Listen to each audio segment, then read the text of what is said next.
You are listening to a special edition of the IU Report, a double podcast, football then basketball with Grant Shouse and Mike Hutsell, only on the Central Indiana Sports Report.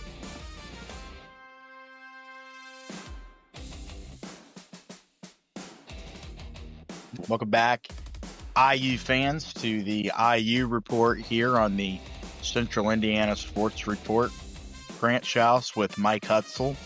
Greg Mengelt's here producing this whole thing. Really appreciate him for having us on his platform. And guys, a big week for Indiana this week. A lot of podcasts coming out this week with the IU Report tonight, and then the reaction to Indiana's first game against Alabama A&M for basketball, then the Penn State preview, then the Penn State reaction on Saturday, and then the reaction to the Indiana Marquette basketball game. So a lot to talk about this week. But let's start off here with the college football playoff rankings were announced Tuesday night. Indiana was number 2 in the rankings. Not really a surprise, just right behind Ohio State. But hearing from the committee, it seems as if Indiana and some other teams are getting a lot more respect in the college football playoff rankings this year, Mike.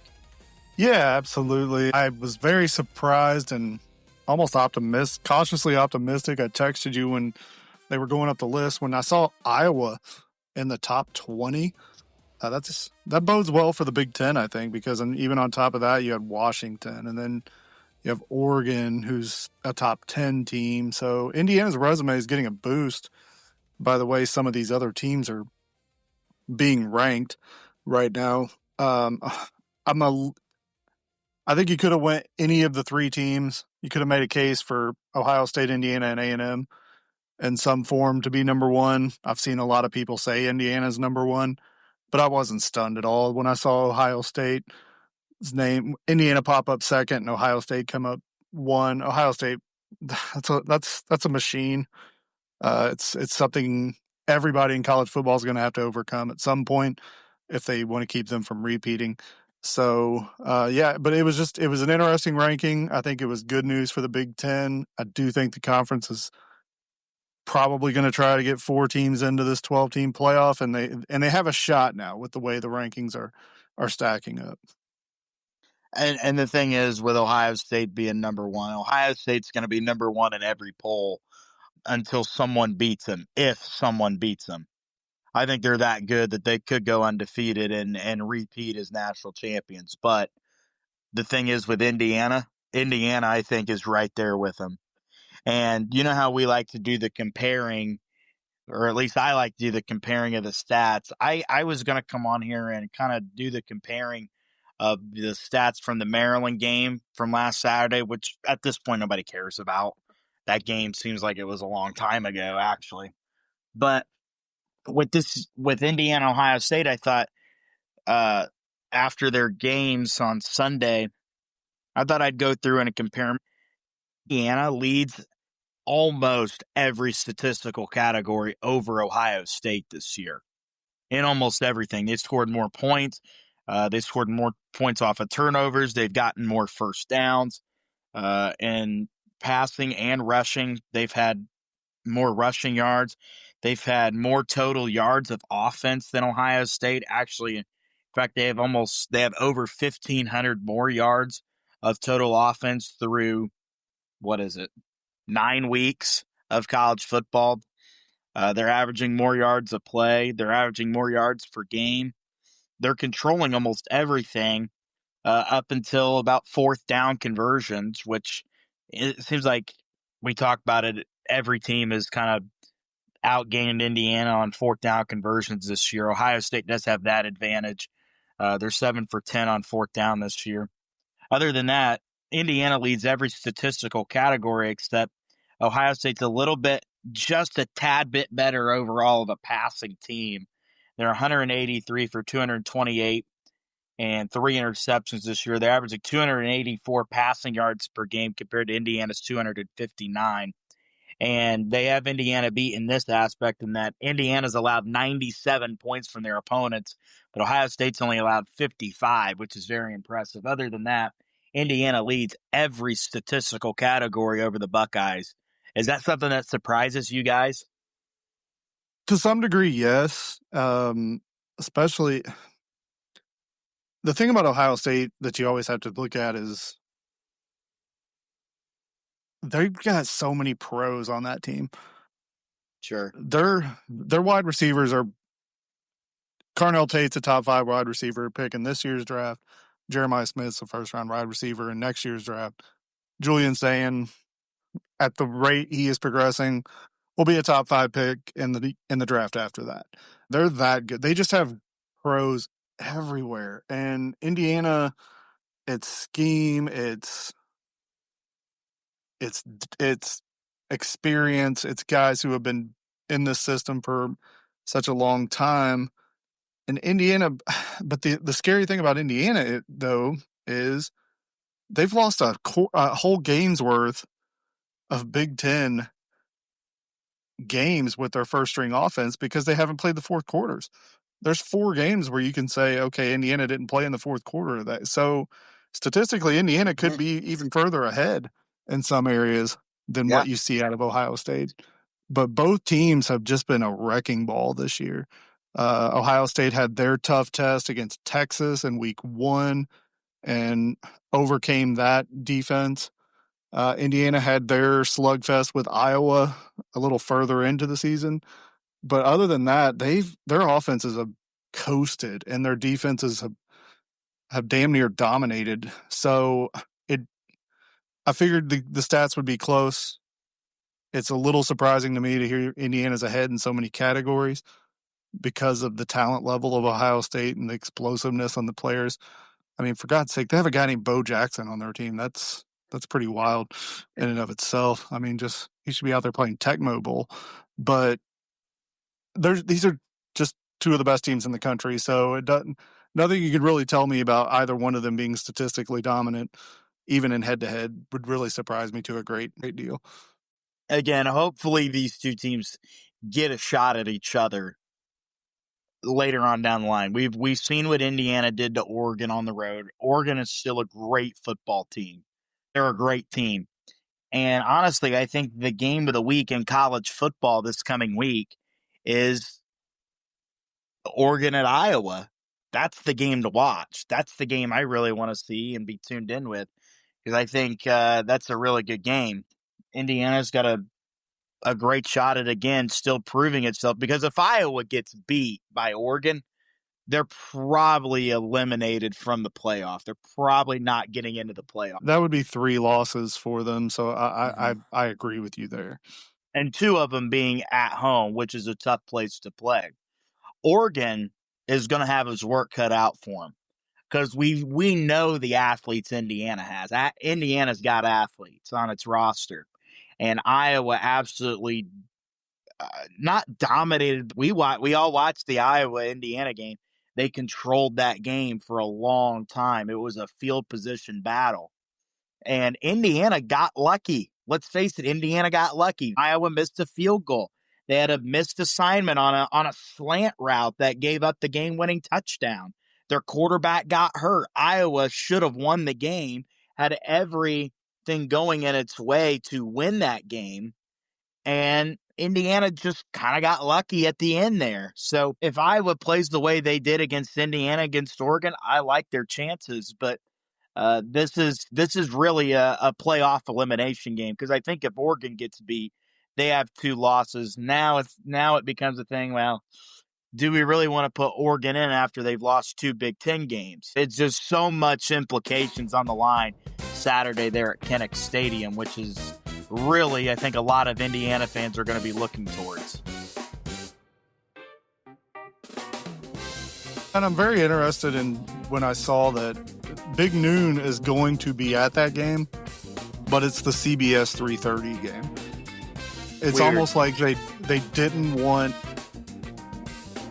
They looked at USC losing to Illinois at 9:00 in the morning. They looked at UCLA getting absolutely obliterated by Indiana in the Big Noon game and said, you know what?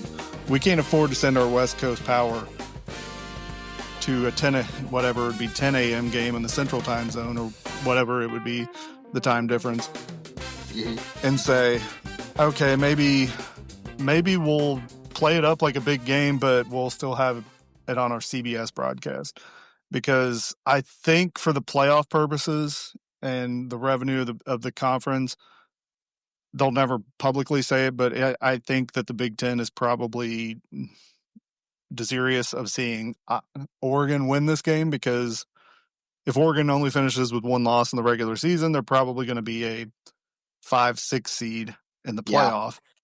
And you can still get a USC or a Washington or somebody from that nature to make the push for the fourth playoff spot. And Iowa's not aesthetically pleasing. We've all talked about it. I think they're a darn good. I think they're a good football team, and I'm very interested in seeing how they do in that head-to-head with Oregon. I think they lost a game early in the year because there were a new quarterback and a new offense to some degree, and then they lost to the number 2 team in the country. So that's you're absolutely right. That's one of the most, if not the most interesting game of the weekend. And again, we could sit here and talk football all we want, but the fact of the matter is that Indiana is number 2 in the college football playoff ranking. And if you would have said that 2 years ago at this time, where 2 years ago today, they had they knocked off Wisconsin in front of about 60 fans at home 2 years ago today, and Tom Allen's last ever Indiana win. And you would have told me 2 years later they'd be number 2 in the country with a clear shot at the playoff, would have laughed in your face and asked you what you were smoking. Just with an argument to be number 1, if you really want to break it down. Here's the thing. We're looking at all this and we're like, Indiana's still got 3 more games to play, with a really important one. And again, it feels like we've been saying this where it's been sneaky. UCLA games, like, that's kind of sneaky because UCLA's hot right now. And then the Maryland game, Maryland could be competitive. But this Watch one, out for the Boilermakers. Stop it. Who? Stop it, Greg. Come on. This one Saturday against Penn State really feels like if Indiana can come out and win it, then their path to the playoff is the door is literally propped open for them to just walk right through it. Indiana's never won there. Let's keep that in mind. 2-28 against 5-2 all time against Indiana. I was going to say Indiana has 2 wins all time against Penn State since they joined the conference. One of them probably shouldn't have even happened. I don't know what you're talking about. Penix clearly broke the plane. They didn't call him. They didn't whistle him out. So yeah, no, it wasn't even close. I don't know why they spent as much time on it as they did. The wildest stat I saw about that game is DraftKings at the beginning of the year did the lines game by game. Penn State was a 15-point favorite against Indiana in the preseason, and Indiana is a 15-point favorite right now going into. They flipped the line 30 freaking points from August till now. Unreal. That's how much of a disaster Penn State season's been and how over expectations Indiana season's been. It's one of the wildest things I've ever seen from a betting standpoint. And there's obviously factors such as Drew Aller being out, Penn State firing their coach. Sure. There's some pretty clear things that have happened that have switched that lineup, but 30 points is just so drastic. It's just hardly ever see that. And that's where we sit right now going into that game. And we can talk more about that game later in the week. I think it's going to be a bigger test than anybody's giving it credit for right now. Absolutely. I think we're taking that one a little for granted because Penn State's got dudes, and we'll talk about that more later in the week. I've been saying all along that IU is still going to be in the Big Ten championship game, even if they lose to Penn State, because that's the only game that it's even possible in my mind. The thing is, Greg, is that you're probably right, but if you're Indiana, you obviously want to win the game, but to really keep the committee on your side and give you a favorable seed going into the playoff, then you got to win this game in convincing fashion. That's the thing. What people forget is 2 years ago, Indiana, and I saw the highlights, Indiana went on the road. Mike, I don't know if you remember this. They go on the road to Happy Valley 2 years ago, and the game was tied with 2 minutes to go. Unbelievable in the Tom Allen era at the time. And they could have won the game. Could have won the game.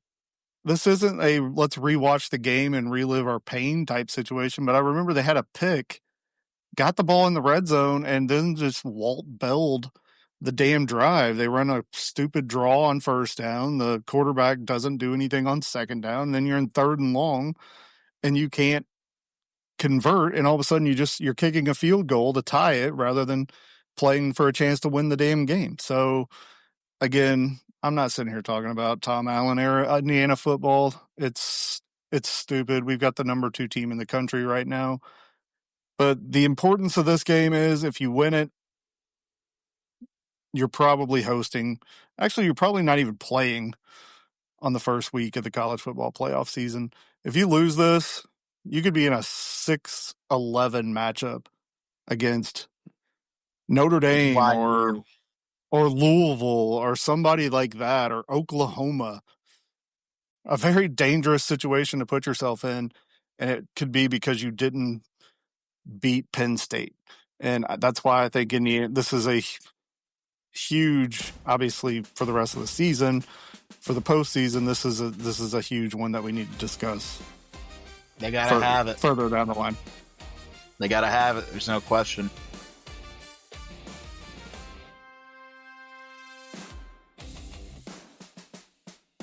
Before we move on to basketball, Grant, just want to remind everybody that we will be here on Friday previewing that Penn State game. Thanks. Indiana tips off its basketball season Wednesday night, 8 o'clock on the Big Ten Network to open the Darren DeVries era against Alabama A&M. I gotta say, I'm not as excited as Greg is as a Purdue fan for basketball season for Indiana, but I am pretty optimistic, and I do like what I'm seeing early from Darren DeVries in his tenure before they've even played a game. Beating Baylor in the exhibition, going on the road, knocking off the juggernaut mega super bet guys down in Puerto Rico. So I'm really excited from what I've seen in the offseason from Indiana. Again, a completely new roster, not a single returner, except maybe a walk-on or two coming back this year.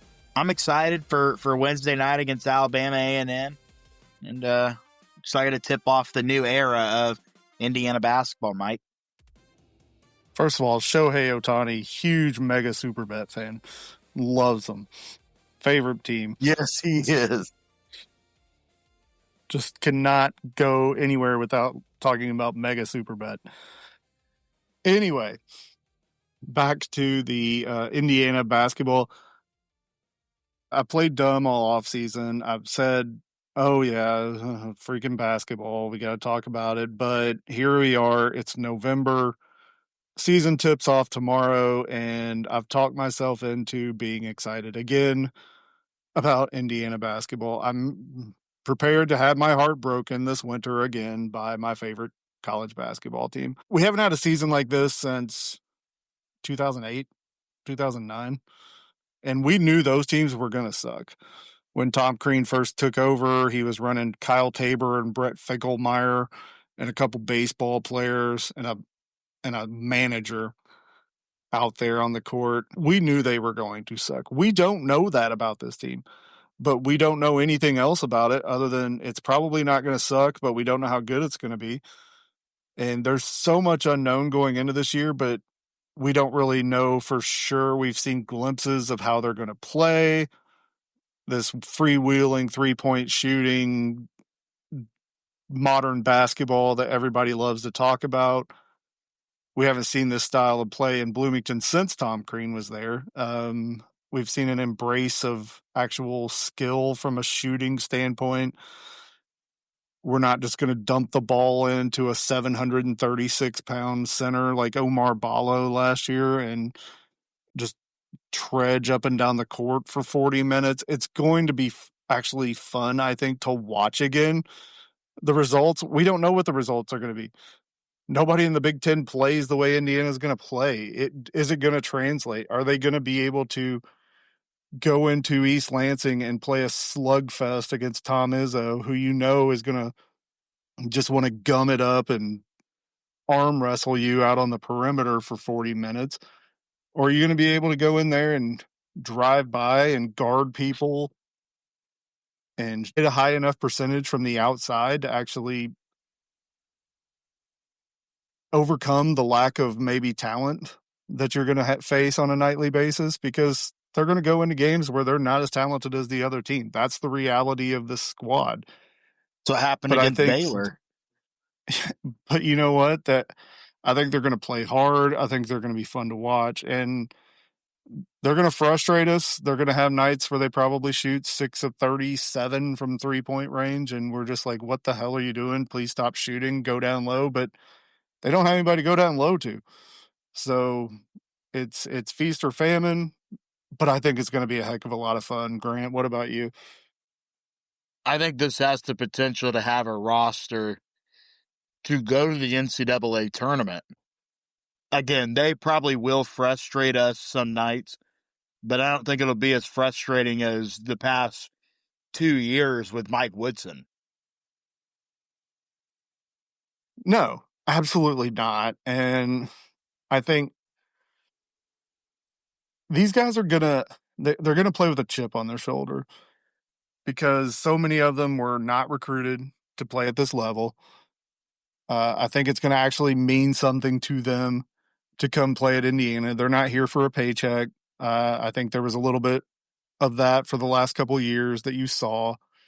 I don't know that you were going to see photos of one guy maybe being at the casino the night before the game, another guy out at upstairs pub 25 minutes before tip-off. I don't think you're going to see. I think there might be some discipline reinstilled in the program and just pride, actual excitement to wear the Indiana uniform. It's going to mean something to these guys to represent this school. You have Tucker playing for his dad. That's going to mean something to him. He's playing at the highest level. He's started his career at Drake, and now he's arguably going to be the best player on Indiana University's basketball team. That's a huge pride point for a kid. You've got Wilkerson coming up from Sam Houston State. Again, not recruited until other teams needed him. He got completely overlooked for 3 years. Now he's here to maybe show, hey guys, I was this good all along. Some good news is they're getting healthy. Nick Dorn will be in the lineup tomorrow. We haven't been able to see him play. He's got a lot of good film from his time at Elon, but we haven't seen him on the court in an Indiana uniform just yet. Sounds like he's going to be there. He's going to be available to actually get some minutes tomorrow night because he's going to have to play on Sunday when they face Marquette. So let's get him some actual burn in hopefully what's going to be a little bit of a lopsided game tomorrow. Let's be real. You mentioned all those factors, Mike, and I think the biggest thing for me and probably for a lot of IU fans is that I think you finally have some people in there, at least right now, and we could eat our words, running this program that are personable with the fan base, embrace the fan base for what it is, and are likable people. Mike Woodson is not a likable coach. I never thought he really was to start. People can gas him up because he may have done things a little different and, maybe stuck his tongue out in a couple pictures and did all this stuff that, gets people fired up for a couple pictures on Twitter.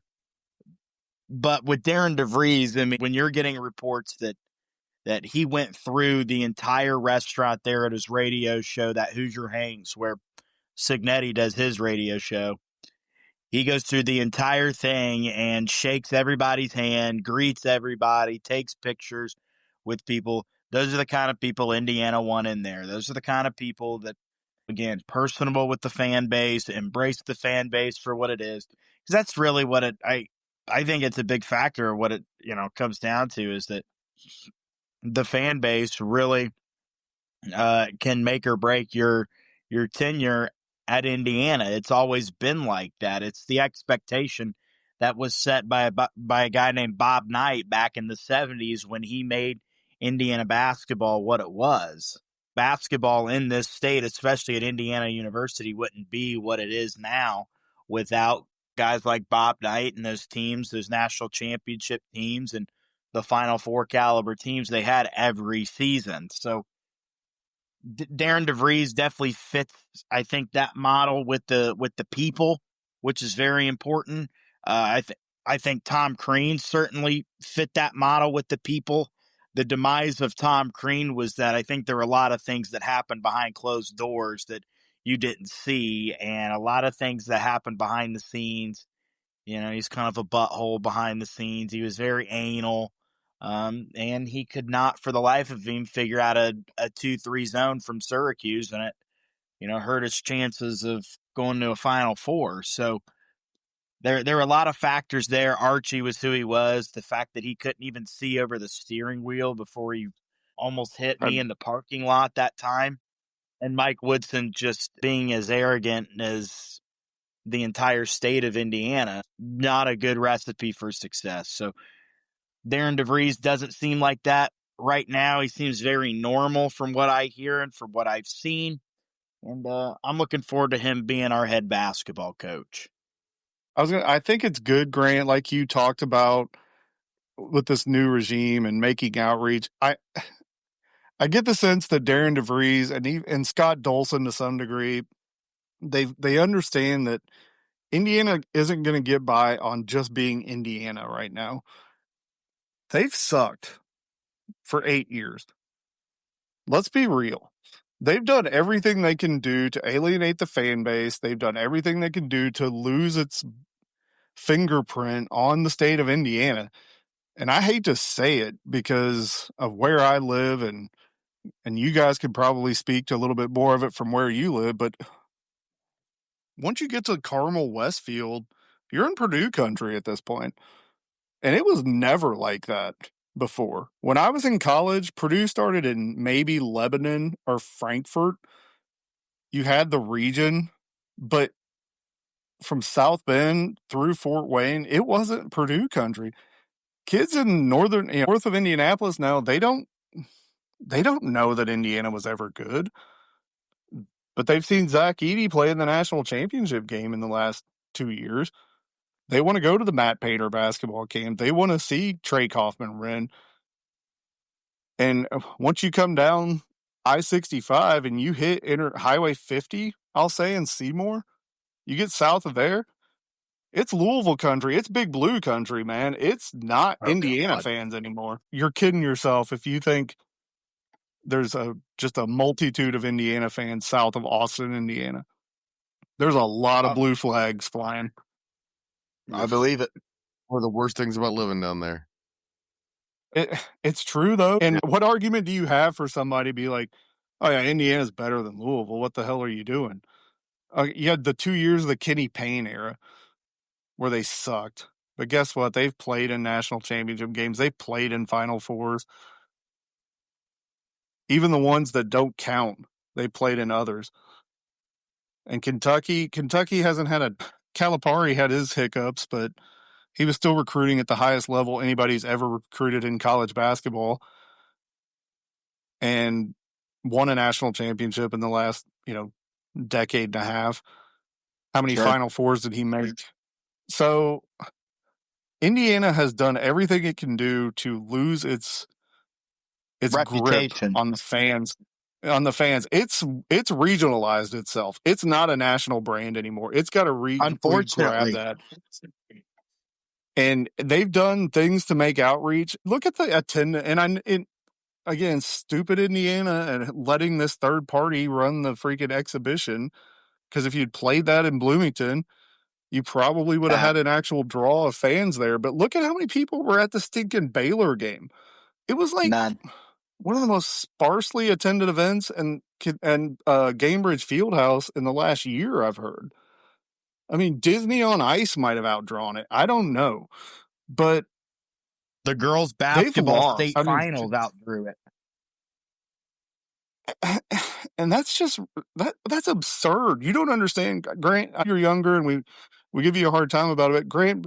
But Greg, think about Indiana playing like IUPUI at Market Square Arena and how many fans that would have even drawn back in the 90s. No chance it wasn't a sellout. You're looking at 15,000. Right. Indiana's playing another Division I program. I know it's an exhibition, but there was like, you're not talking about tens of thousands of people there. You're talking like 2,500, 3,000. I didn't see what the final attendance was.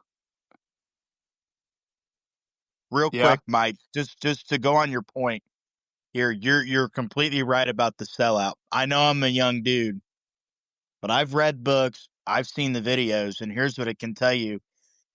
Indiana, with Bob Knight, used to host 2 in-season tournaments. 2 of them. This is true. The Indiana Classic in Bloomington. And they wanted more fans that they went to either Market Square Arena or, when it was built, the Hoosier Dome / RCA Dome for another in-season classic, the Hoosier Classic or whatever it was. And that draws a bunch of fans. So you're right. It is unbelievable the amount of fans that just don't give a crap anymore about Indiana basketball because they've either all died out or they're too old and they don't care, or probably maybe something we're not factoring in are ticket prices, but that's neither here nor there. Well, that's the thing at Indianapolis. They let that third party run the event, and to get in the door was like $90 to sit in the balcony. It's like, why? The Colts weren't the Colts in town that day? Yeah. Yeah, they were playing the Titans that day. So you had an NFL Sunday for an exhibition game. I mean, this is like stuff that we make fun of the WNBA for doing. Playing their finals on an NFL Sunday. Indiana's playing and even this week, when the rest of the world is ready to watch college basketball, Indiana doesn't tip off till at this point it feels like a month. It's only been 3 days, but you're already behind people are already tired of the newness of the season. You've missed out on the first 2 days of the year. It's so weird to me.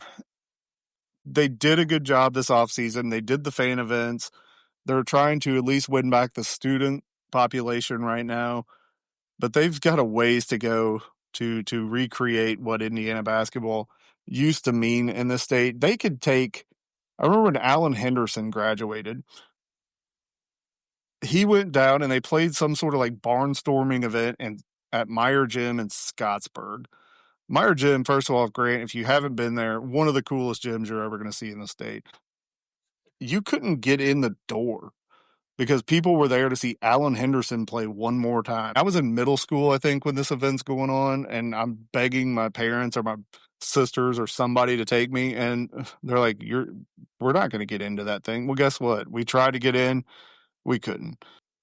Is Meyer Gym different than the pressure cooker down there? It's the same thing. Okay. It's the same gym. Okay. Yep, I've heard of the pressure cooker. But I'm telling you, if Trey Galloway and Anthony Leal went to play a game at Scottsburg after last season, Luke Goody, you might get 500-600 people, 1,200 people at tops. It would have been cool to see these guys play, but there would have been no like enthusiasm for it. It would have just been like, oh yeah, We've seen these guys on TV. Let's go watch them. It's not because like we all want to go get. Well, that's like around the time when Alford was still playing at Indiana. They played the exhibition there at the Fieldhouse in Newcastle. And again, Alford's defense was so bad that he finally had a steal, and Knight stopped the game to go out and mark on the floor where the steal occurred because his defense was just, according to Knight, so horrific. But that's the same thing. Again, that's a 9,000-seat high school gym that was standing room only. And Indiana would probably sell out every high school gym in Monroe County, but they'd have problems going just 20 minutes up the road and getting a lot of people there at Martinsville, or getting a lot of people down the road there at that big gym in Bedford. Whereas Purdue is selling out exhibition games against the University of Indianapolis, for God's sake. An exhibition game against UIndy. That game is sold out. There's not a ticket available on Purdue's website to get in the door at Mackey Arena for an effing exhibition game against a D2 team. Indiana, an exhibition game. I've been to it against Marion. Pat Knight, first ever game as the head coach at Marion. They can't even get 5 to 7,000 people in Assembly Hall. It's unbelievable. Nobody gives a rat's about Indiana anymore, unfortunately, and they're paying for it. And you're right. To originally circle back to what brought us to this, Scott Dolson, even Darren DeVries, this even rubs off on other programs too, just cannot be Indiana anymore. It has to be beyond Indiana's reputation of what it was back in 1987. Because 1987 was a long damn time ago now. This year is already 50 years since the undefeated team in 1976. Like, that's 50 years ago. I remember when it was like 35 or 40 years ago. It wasn't even that long ago. So time's flying, and Indiana needs to get with 2025 and not be 1987 anymore. So hopefully with the Darren DeVries era beginning on Wednesday, we start to get with the times and don't get stuck back in 1987. I think it would be a really, really interesting test case, and it'll never be done because I don't think that the schools would allow it to happen. But if Indiana did a barnstorming tour after the season with its grads, and they took these guys out and they played like a local team or something, and they went to New Albany High School and said, you guys played at IUS, which isn't a huge gym. I don't know that Indiana would get a sellout crowd at that. If Kentucky went to New Albany, which is a huge Indiana high school gym, with its players that are moving on from the program, and did it in the state of Indiana, you couldn't get into that in the doors of that place. Greg, do you think I'm wrong? Not even a little. And that is infuriating as an IU fan. It's humiliating as an IU fan to admit it, but it's 100% accurate. Plus, they're the worst. Their fans are the absolute worst.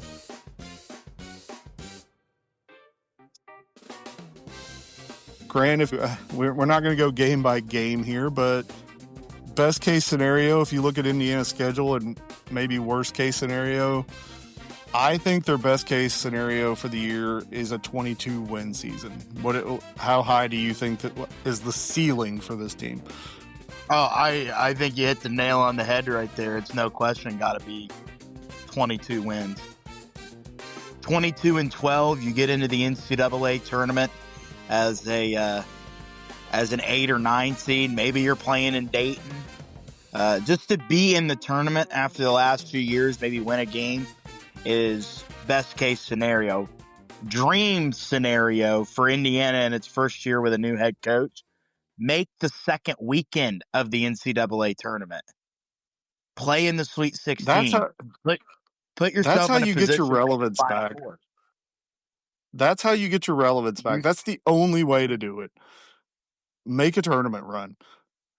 Do something that makes people look at the screen and be like, Indiana's still playing? Oh, okay, cool. Because going out, maybe making Dayton, maybe playing, I don't know, Wyoming, beating them, and then getting the doors blown off by, I don't know, St. Mary's, isn't going to do much for the long-term health of your program.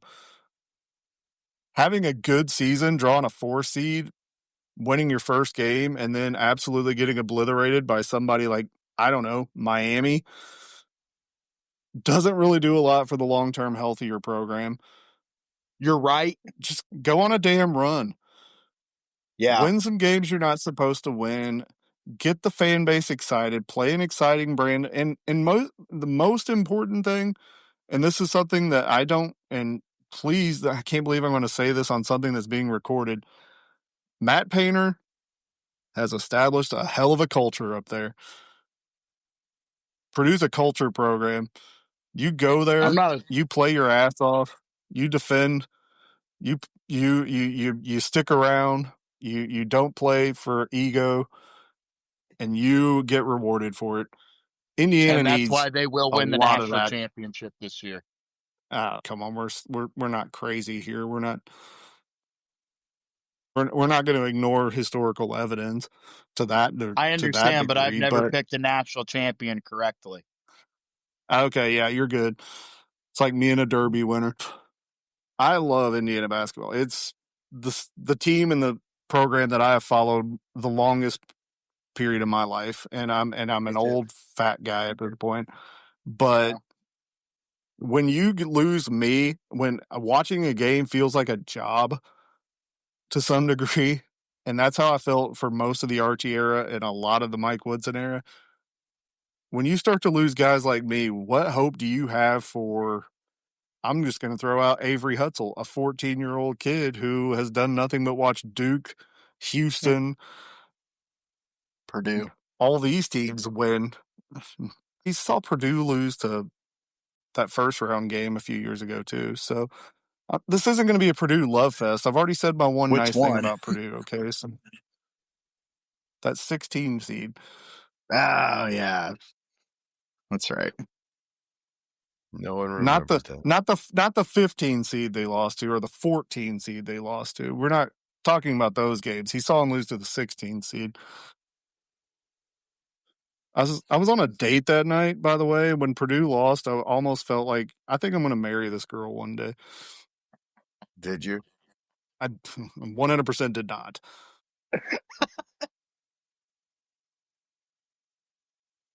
But I thought that was the universe telling me, yeah, you found the one.